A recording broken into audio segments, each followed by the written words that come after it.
Ça fait 8 ans maintenant que je suis entrepreneur, que je crée du contenu sur Internet, que je suis libre, et ça a été littéralement les 8 années les plus enrichissantes de ma vie, des années qui m'ont permis d'apprendre énormément de choses sur moi, sur l'amitié, sur l'argent, sur la liberté. Et dans ce podcast, j'aimerais justement essayer de vous retranscrire les leçons qui m'ont le plus impacté, des leçons qui ont été les plus importantes finalement dans mon changement, dans mon évolution, et surtout des leçons que j'aurais aimé apprendre beaucoup plus tôt, quand j'étais jeune, pour m'éviter certains problèmes, pour éviter certains échecs, beaucoup de doutes aussi, et qui m'auraient peut-être permis de vivre la vie que je vis aujourd'hui beaucoup plus rapidement. On attaque sans plus tarder avec la première leçon de cette série, qui est que vous devez vous sauver vous-même avant de sauver les autres. C'est une leçon que j'avais déjà partagée pour ceux qui me suivent depuis extrêmement longtemps, en 2019, parce que c'est une leçon que j'ai en tête et que j'essaie de garder au quotidien. C'est une leçon qui vient d'un truc assez marrant. Pour les personnes qui ont déjà pris l'avion, vous le savez, on a ces consignes au début de sécurité où on vous dit il faut aller tout droit, à droite, à gauche, il y a les sorties, etc. Et il y a, si jamais, les masques à oxygène qui tombent en cas de dépressurisation de l'appareil.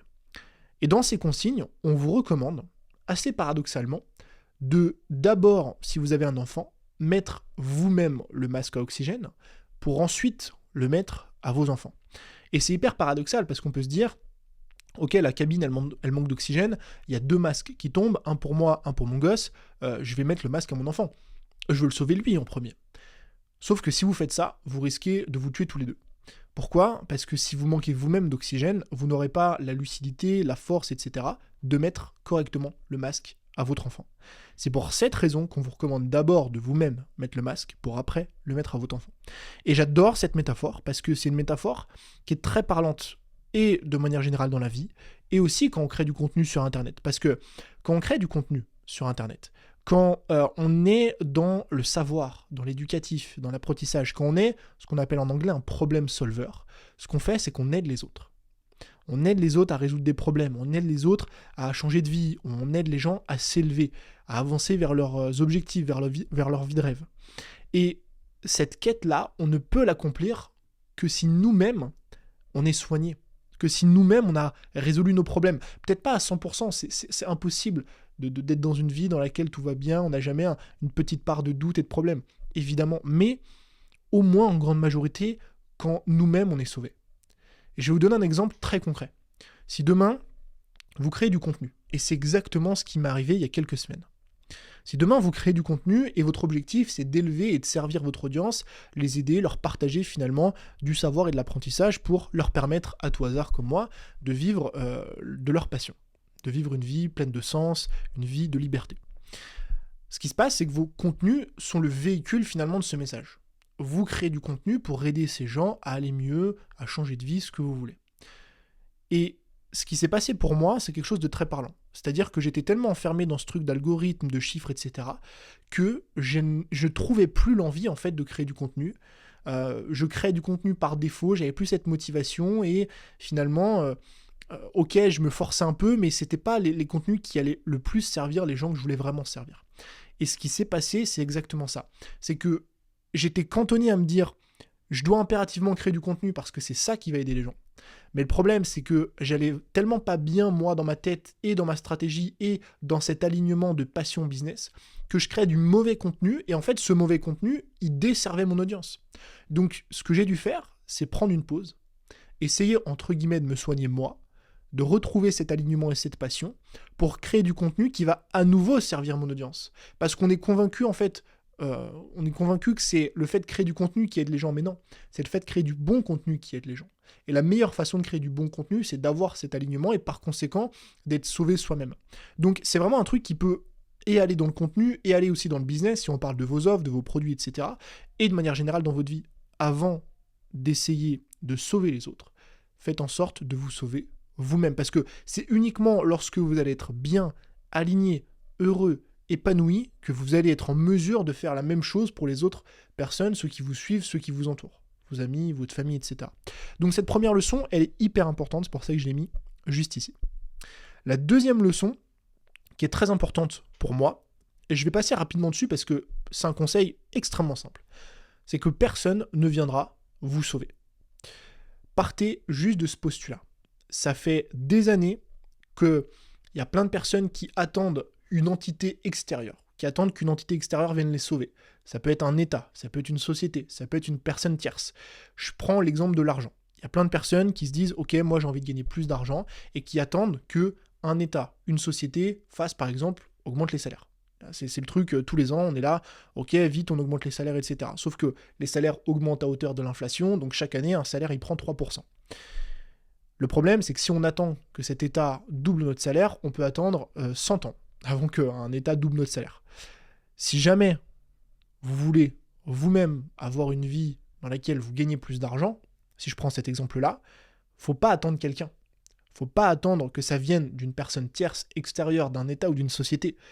Il faut vous-même le faire. Il faut vous-même l'atteindre. Il faut vous-même aller développer ces compétences qui vont permettre d'avoir ce job en plus, de négocier votre salaire, de quitter votre travail pour trouver un travail qui est mieux payé, de monter ce side business, d'investir dans tel truc dans l'immobilier, de faire de l'achat-revente de tel machin. Mais il faut vraiment comprendre, et moi je suis intimement convaincu de ça, qu'il y a plein de secteurs dans votre quotidien, peut-être pas tous, mais en grande majorité, il y a plein de secteurs dans votre quotidien dont vous êtes finalement la propre solution. Et il vaut mieux aujourd'hui ne pas attendre qu'une autre personne vienne vous sauver, mais justement, essayer de vous sauver vous-même sur ces sujets-là.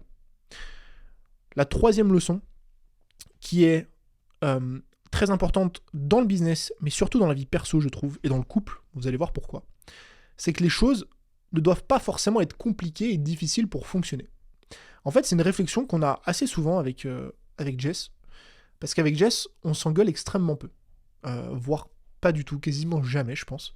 On s'engueule extrêmement peu, jamais. On doit se prendre la tête des fois pour des trucs à la con, mais des vraies embrouilles. Vraiment, on est là en mode, on s'embrouille fort. On en a jamais, je pense. Peut-être une par an, mais alors vraiment grand max. Et ce qui est marrant, c'est qu'à chaque fois, qu'on entend parler de ces sujets autour de nous, ou que je vois des trucs passer sur Internet, il y a cette phrase qui revient très souvent, et que je trouve assez folle, moi par rapport à mon prisme, c'est ce truc de dire oui mais c'est normal, un couple ça s'embrouille, c'est normal. Un couple, c'est normal que ça se prenne la tête, ça fait partie du truc. Et quand moi je vois ça, je me dis bah non en fait. Genre non. Moi je veux pas que ce soit normal, moi je veux que ce soit non, je veux que ce soit chill, je veux pas que à quelle heure c'est normal une fois par semaine de se prendre la tête, ou je comprends pas. Pourquoi ça devrait être normal? Pourquoi ça devrait être compliqué? Pourquoi on devrait se prendre la tête? Et j'ai vraiment ce truc dans ma tête de me dire, putain, j'ai l'impression que les gens, pour eux, un couple, ça doit être compliqué.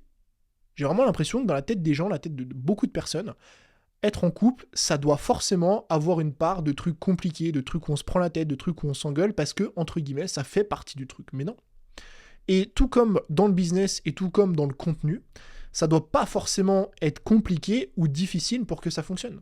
Un couple, pour qu'il fonctionne, doit pas nécessairement y avoir des périodes difficiles. Je vois pas ce que ça apporte. Comme dans un business qui est complexe, enfin je veux dire, pour qu'un business tourne, il doit pas forcément être complexe. Et d'ailleurs, c'est souvent tout l'inverse. C'est souvent parce que votre business est simple qu'il arrive à tourner. Et dans un contenu, c'est pareil. Un contenu, pour que le contenu réussisse, mais réussisse pas en termes de vues, de likes, non, réussisse dans l'impact qu'il a auprès des gens, ce contenu ne doit pas nécessairement être complexe. Il ne doit pas y avoir des artifices autour de ce contenu. Pas nécessairement, en tout cas. Parce que le cœur de ce qui fait la réussite d'un contenu, c'est ce que vous allez transmettre à l'intérieur. Le cœur de ce qui fait la réussite d'un business, c'est votre alignement entre votre passion, vos compétences, votre solution. Le cœur de ce qui fait réussir un couple, c'est tout, mais alors tout, sauf les embrouilles, sauf les trucs où on se prend la tête, en fait.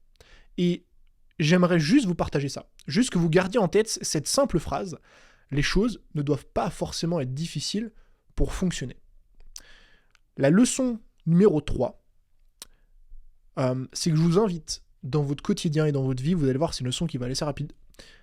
Je vous invite dans votre quotidien, dans votre vie, dans votre business, dans toutes les relations que vous avez, d'avoir des standards aussi hauts que vous le méritez.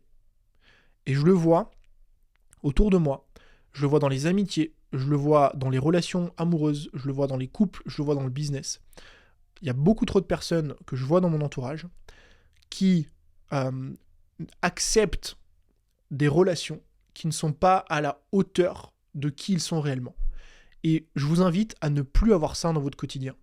Si vous êtes en relation avec une personne, si vous êtes ami avec une personne, si vous faites du business avec une personne, qui n'est pas à la hauteur de qui vous êtes aujourd'hui, et ça n'a aucunement, enfin, c'est pas un truc du tout égoïste, c'est pas un truc on se la pète, etc. Non, c'est juste que si vous estimez que vous êtes une bonne personne, si vous estimez que vous êtes quelqu'un de généreux, que vous êtes quelqu'un de droit, que vous êtes quelqu'un de fidèle, que vous êtes quelqu'un de simple, que vous êtes quelqu'un sur qui on peut compter, vous devez à minima avoir une personne en face de vous qui vous apporte autant que ce que vous lui apportez. Oui, c'est important d'être généreux, c'est important de donner aux autres, mais il faut aussi attendre des autres qui vous donnent à minima ce que vous leur donnez. Et moi, je trouve que c'est extrêmement important d'avoir cette notion de standard dans votre vie, dans toutes vos relations, business, amical, amoureux, ce que vous voulez, parce que c'est comme ça que vous allez vous entourer des bonnes personnes, c'est comme ça que vous allez bâtir des relations amicales, des relations amoureuses, des relations business qui vous font vous élever, vous et les personnes qui vous entourent. Et juste gardez ça en tête. Juste dites-vous aujourd'hui, si vos standards c'est ça, mais pas parce que vous voulez ces standards, non, parce que vous les avez. C'est deux choses différentes. Vous ne pouvez pas demander des standards de fou à des personnes si vous n'avez pas autant de standards à leur donner. Vous ne pouvez pas demander à quelqu'un d'être hyper généreux avec vous si vous n'avez pas autre chose, entre guillemets, à lui apporter. Ça peut être de la générosité, enfin, un truc équivalent, des mêmes normes en fait. Mais juste, si vous avez des hauts standards envers les autres, il faut que les autres aient des hauts standards envers vous. C'est la seule leçon qu'il faut retenir. La leçon suivante, c'est que vous n'êtes ni en retard, ni en avance. Vous êtes juste là où vous devrez être. En fait, de manière générale, dans la société, sur Instagram notamment, on a cette image inconsciente du retard. Du retard, parfois de l'avance, mais souvent plus du retard.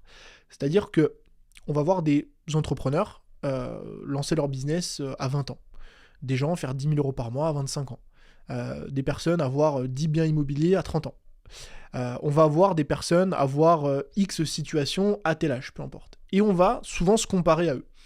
On va se dire, ok, bah moi, regarde, j'ai 30 ans, je viens à peine de lancer mon business, lui, il a déjà 25 ans, il a un business qui tourne, il fait 10 000 euros par mois, il a de l'IMO, il a du machin, il a du truc. Oh là là, mais qu'est-ce que je suis en retard. Mais vous n'êtes pas en retard. On peut pas, enfin, si on prend le principe même du retard, on est en retard pour quelque chose qui est acté et qui est universel. Souvent, c'est une sorte de pacte. Je vous dis, on a rendez-vous à 11h. Si vous arrivez à 11h10, oui, vous êtes en retard parce qu'on a noué un pacte. Mais ce qu'il faut comprendre, c'est que dans la notion générale de réussir sa vie, il n'y a pas d'universalité. Il n'y a pas une façon de réussir sa vie. Il n'y a pas un truc où c'est écrit noir sur blanc. Ok, donc, t'as réussi ta vie. Si jamais à 30 ans, t'as fait ça, à 40, t'as fait ça, à 50, t'as fait ça. Non, en fait, il n'y a pas. Il y a 1 million de façons différentes de réussir sa vie. Grâce à l'entrepreneuriat, sans l'entrepreneuriat, en entreprenant à 20 ans, à 30, à 40, à 50, à 70 ans même, enfin, il n'y a pas une façon immuable de faire les choses et de réussir, et d'être heureux. Donc, c'est hyper important de comprendre qu'il n'y a pas une notion, la notion de retard, en fait, n'existe pas. Vous ne pouvez être en retard sur personne, puisqu'il n'y a pas de truc qui vous dit qu'en fait, la notion standard, c'est ce truc-là. Donc, quand vous regardez quelqu'un qui est plus jeune que vous, par exemple, parce que si on est en retard, c'est souvent qu'on est après. Donc, est plus jeune que vous et a un business. Quelqu'un qui a investi avant vous. Quelqu'un qui est dans une relation de couple alors que vous ne l'êtes pas et que vous êtes plus âgé. Quelqu'un qui, peu importe, vous n'êtes pas en retard. Vous êtes là où vous devez être. Pourquoi je dis que vous êtes là où vous devez être ? Parce que tous les choix qu'on fait, toutes les décisions qu'on prend, la vie qu'on a aujourd'hui, elle est simplement le reflet de tout ce qu'on a vécu dans le passé. Ce qui fait qu'aujourd'hui, peut-être, si vous avez lancé votre business à 40 ans, c'est juste parce que rien n'a fait jusqu'à présent, rien n'a été le déclencheur jusqu'à aujourd'hui. Et si rien n'a été le déclencheur, c'est l'histoire de la vie. Moi, j'ai eu, dans mon malheur, une chance, quand j'avais 19 ans, de tomber sur une entreprise et un patron, c'était chiant, c'était la merde, on me respectait pas, et j'ai eu la chance, dans mon malheur, de me dire, ok, ça me dégoûte du salariat, j'ai envie de me barrer, j'ai envie d'entreprendre. Mais peut-être que dans un univers parallèle, si ce premier métier m'avait fait kiffer, j'avais kiffé ce truc, peut-être qu'aujourd'hui, je serais toujours salarié. Et peut-être que je quitterais mon taf seulement dans 5 ans parce que burn-out, etc. Je ne sais pas. Mais il faut vraiment comprendre ce truc. Vous ne pouviez pas prendre la décision avant parce que votre chemin de vie a fait que cette décision, vous ne pouviez la prendre que maintenant. Et donc, ça ne sert à rien de vous comparer à d'autres personnes, ça sert à rien de regarder d'autres personnes, de vous dire putain regarde comme lui il est en avance, comme elle est en avance, comme eux ils sont en avance, comme eux ils ont déjà fait ça, moi je suis pas encore là. Non, juste vous êtes là où vous devez être. Gardez toujours ça en tête. La leçon suivante, c'est que vous pouvez faire absolument tout ce que vous voulez. Si vous travaillez assez dur, si vous avez un soupçon de chance, et si vous vous en donnez les moyens. Si je vous parle de ça, c'est pas pour rien. Quand j'étais en études, donc quand j'étais au lycée, j'étais le cancre du fond de la classe. C'est le truc là, le chapeau d'âne et tout, fond de la classe, dans le coin, c'était exactement cette image que j'avais. Parce que en fait, je faisais partie du petit groupe un peu de terreur de la classe. Je frôlais les 6 de moyenne, c'était une catastrophe. J'avais avertissement sur avertissement sur avertissement, heure de colle sur heure de colle, je séchais les cours. Enfin, c'était la catastrophe. Et à cette époque, la vie qu'on me donnait, que les profs me donnaient, mot pour mot, c'était que je ne réussirais jamais rien dans ma vie. Que je réussirais jamais rien, limite, je n'aurais même pas de travail carrément, enfin c'était une catastrophe. Et si à cette époque, quand j'avais 17-18 ans, vous m'aviez dit, Tony, dans 10 ans, jour pour jour, parce que 18 ans, aujourd'hui j'ai 28, t'auras lancé plusieurs entreprises qui génèrent des centaines de milliers d'euros par an. Déjà des centaines, pour moi c'était inadmissible, enfin c'était pas inadmissible, mais c'était impensable pour moi de gagner plus de 2000 euros par mois. Donc t'auras fait ça. T'auras investi dans l'immobilier, alors que l'investissement, je ne savais même pas ce que c'était. T'auras fait le tour du monde. T'auras écrit un livre. T'auras des milliers de clients à travers le monde. T'auras une communauté. Tu feras des vidéos. T'auras fait des conférences. T'auras vécu 1000 vies et t'auras réussi dans tout ce que t'as entrepris. Je n'y aurais absolument jamais cru. Je vous aurais littéralement pris pour un fou.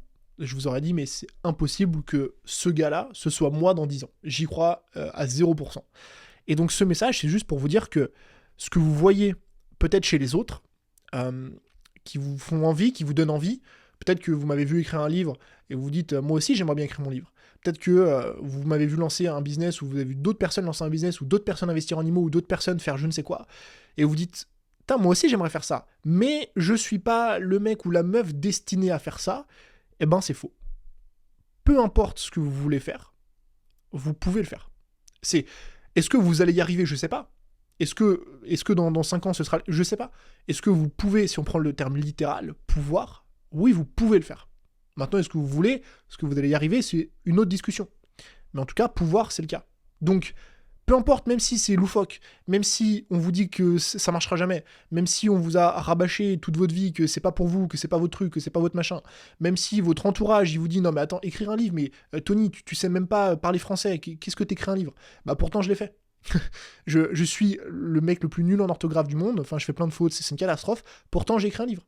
Ça m'a pas empêché d'écrire un livre, parce que j'ai des correcteurs et des machins, mais juste, peu importe ce qu'on vous dit, c'est possible. Donc, c'est aussi une leçon qu'il faut garder en tête. Leçon suivante, ce qui compte, c'est aujourd'hui plus que demain. Ça, c'est sans doute la leçon la plus importante que je vais retenir de cette année 2024.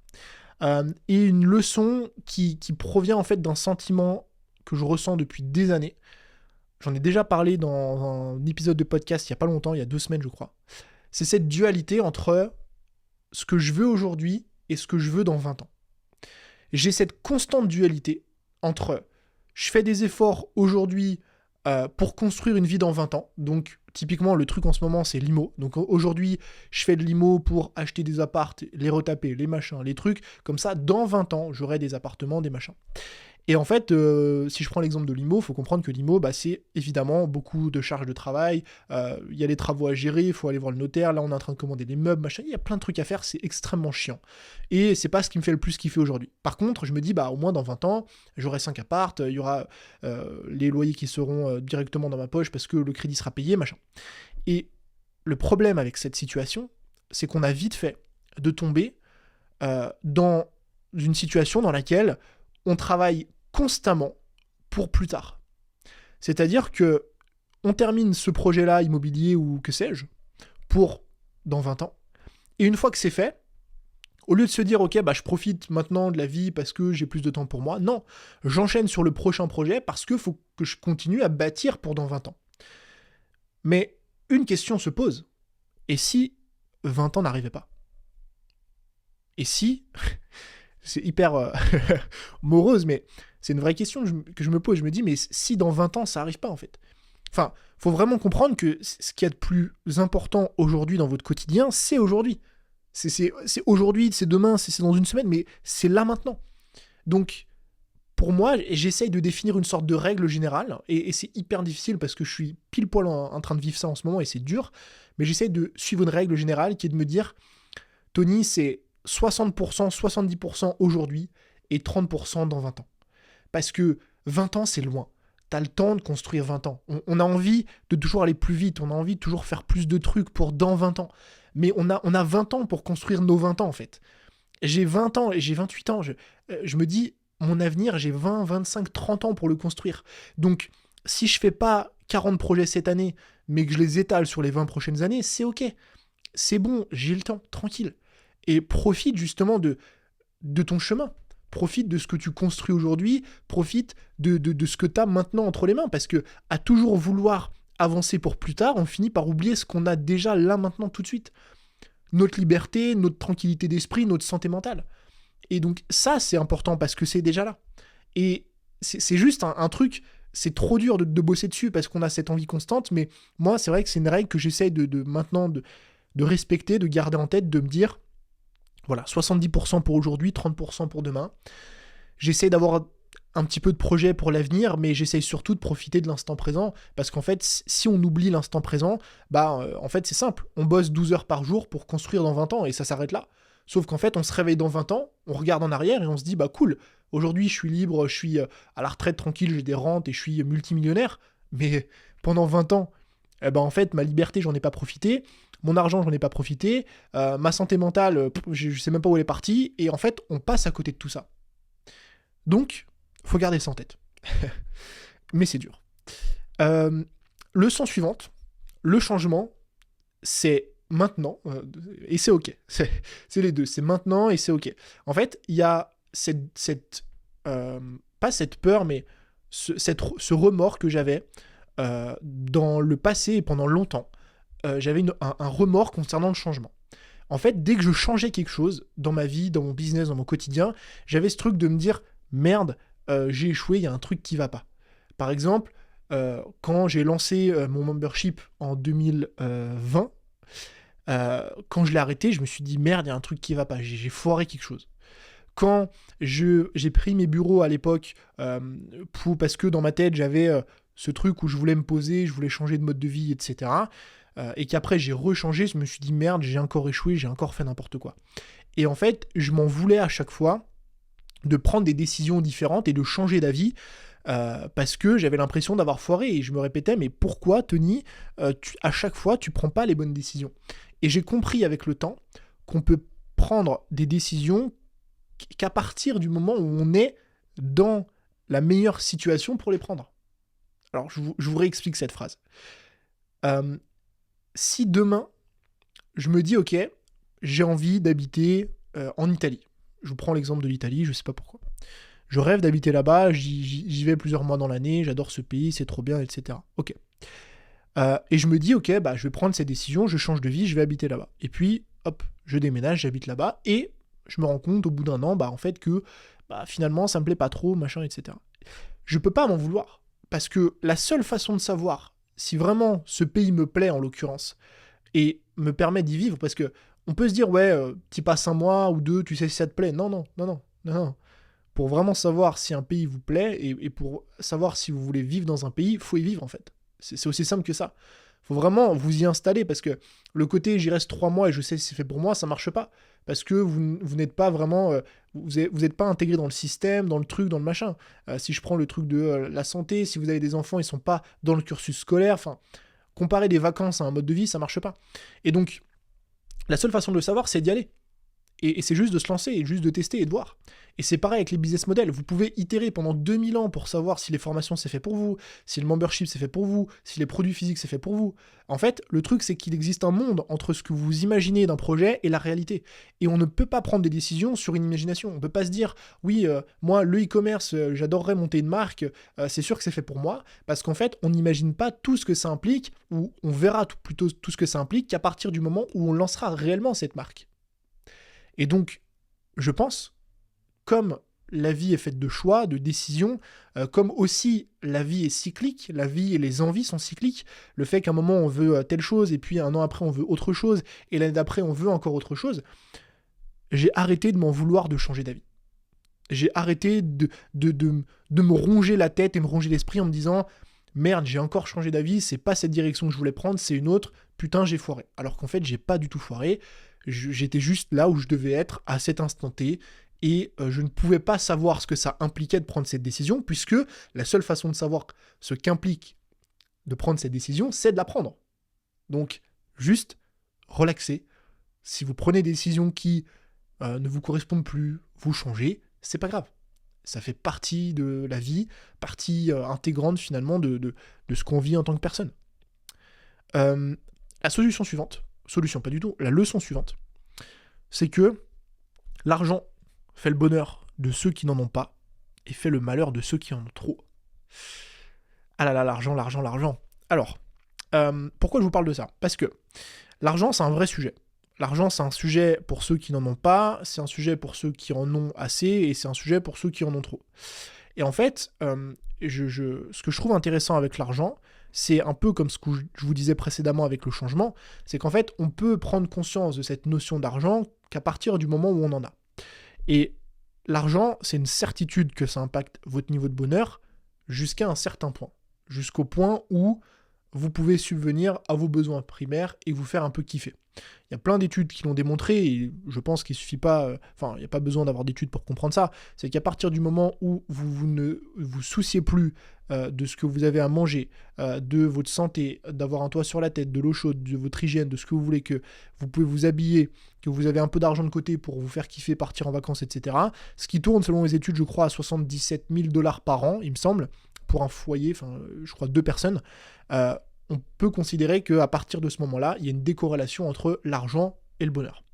Le problème, c'est que cette histoire, on n'y croit pas, en fait, quand on ne gagne pas ces montants-là. Et je le sais parce que je suis passé par là. Quand je gagnais 2 000 € par mois à l'usine, je me disais, oui, vous êtes bien beaux les mecs sur Internet là à dire oui, mais l'argent ça fait pas le bonheur, parce qu'en fait vous avez de l'argent. Vous gagnez 50 000 € par mois, donc c'est facile pour vous dire que l'argent ça fait pas le bonheur. Vous débordez d'argent. Sauf que quand je suis passé de l'autre côté, en fait je me suis rendu compte que c'est vrai en fait. Et c'est un sujet qui est hyper touchy parce que on ne peut prendre conscience de ce truc à partir du moment où on est passé de l'autre côté de la barrière.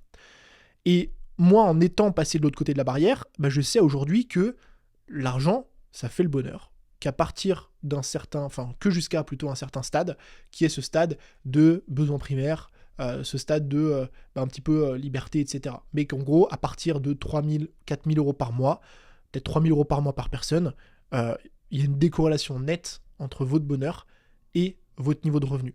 Et je dirais même mieux, en fait, c'est que j'ai l'impression que la courbe après, elle s'inverse.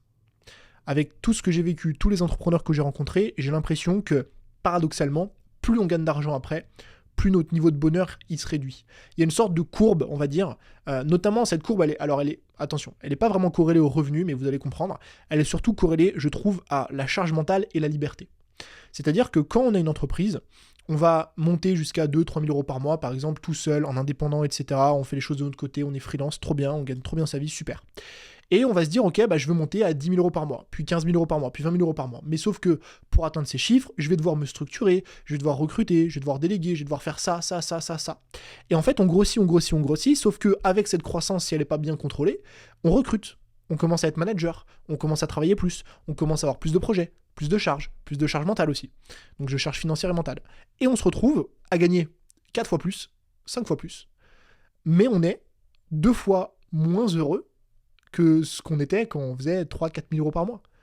Pourquoi ? Parce que à la fin, il nous reste peut-être un peu plus que ça. Sur les 20 000 €, il nous restait 10 000. Mais en fait, on a tellement plus de travail, tellement moins de liberté, tellement plus de charge mentale qu'on se retrouve à des niveaux de bonheur et de pression qui sont beaucoup plus élevés que ce qu'on avait quand on gagnait 3-4 000 € par mois, qu'on était seul et qu'on était peinard. Donc, je veux vraiment vous faire comprendre ça. Vous le découvrirez de façon tôt ou tard. Je pense que ça, c'est des trucs, on peut vous en parler autant que vous voulez. Vous devez vous-même vous confronter à ce phénomène. À mon avis, je peux vous le dire de toutes les façons différentes. Je pense que vous n'allez pas me croire jusqu'au jour où vous allez vraiment être confronté à ça. Mais gardez toujours en tête que, l'argent, ça fait le bonheur que jusqu'à un certain niveau. Deux, le vrai bonheur, en fait, même au-delà de l'argent, il se trouve dans d'autres choses. Il se trouve dans vos relations, dans votre santé physique, votre santé mentale, dans les moments que vous passez avec vos proches, dans les souvenirs. Et surtout, si on parle de business, il se trouve dans votre liberté et votre contrainte. C'est-à-dire que l'objectif, ça va être de vous dire comment est-ce que je peux gagner le plus d'argent possible en minimisant mes contraintes et en maximisant ma liberté. Et donc, c'est comme ça, à mon sens, que il faudrait voir aujourd'hui la croissance. La leçon suivante, qui va être l'avant-dernière leçon, c'est que vous n'êtes riche que lorsque vous pourrez acheter du temps. On reste sur cette notion d'argent, mais c'est un truc que j'ai compris il y a quelques années en arrière.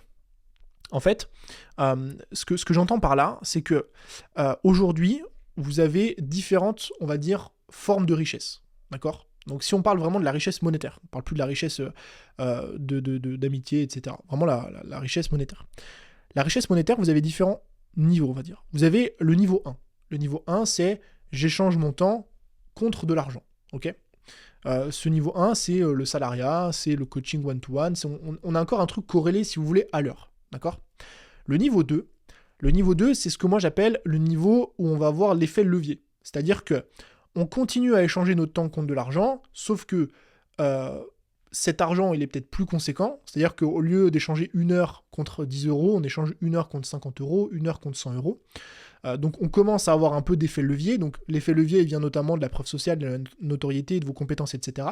Mais ça peut être aussi un effet levier notamment du digital. Donc si par exemple demain vous vendez une formation, vous êtes au niveau 2, c'est un niveau d'effet levier. Vous pouvez créer un produit une fois que vous vendez à 1000 personnes.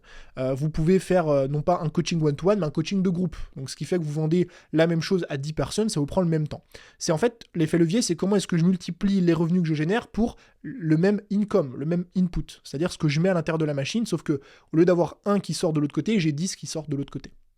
Donc ce niveau 2, il est quand même extrêmement intéressant parce que c'est le niveau dans lequel moi je me situe aujourd'hui. Je suis entre le niveau 2 et le niveau 3. Et en fait, ce niveau 2, il est magique parce que on a plus ce truc de corrélation du temps. On est vraiment dans un moment dans lequel on est décorrélé parce qu'on a un effet levier. Et en fait, il y a ce que j'appelle le niveau 3. Le niveau 3, c'est un niveau dans lequel ce n'est plus le temps qui fait que vous allez gagner de l'argent, mais c'est votre capital. C'est-à-dire que depuis le début, si vous voulez, on a, premier niveau, je mets un temps, donc une unité de temps dans la machine, je sors une unité d'argent. Ce qui veut dire que si je veux doubler mon unité d'argent, il faut que je double mon unité de temps. Dans le niveau 2, je mets une unité de temps contre X unités d'argent.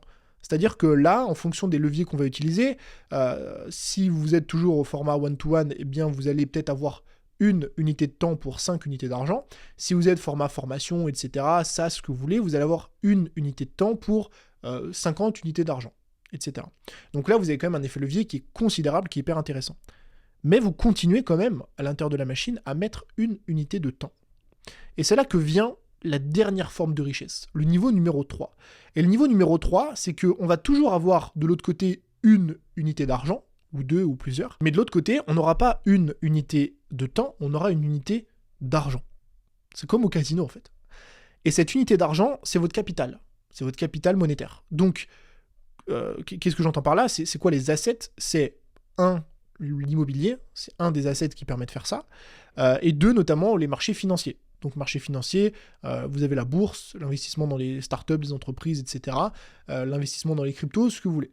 Mais en fait, l'idée, c'est de dire, j'utilise non plus mon temps pour gagner de l'argent, mais j'utilise du capital, et ce capital va me permettre de gagner de l'argent. Donc en fait, je vous prends un exemple tout bête, si demain vous avez 1 million d'euros, c'est beaucoup, je sais, mais si demain vous avez 1 million d'euros, que ce million vous le placez à 8%, eh bien, à la fin de l'année, vous aurez 80 000 euros.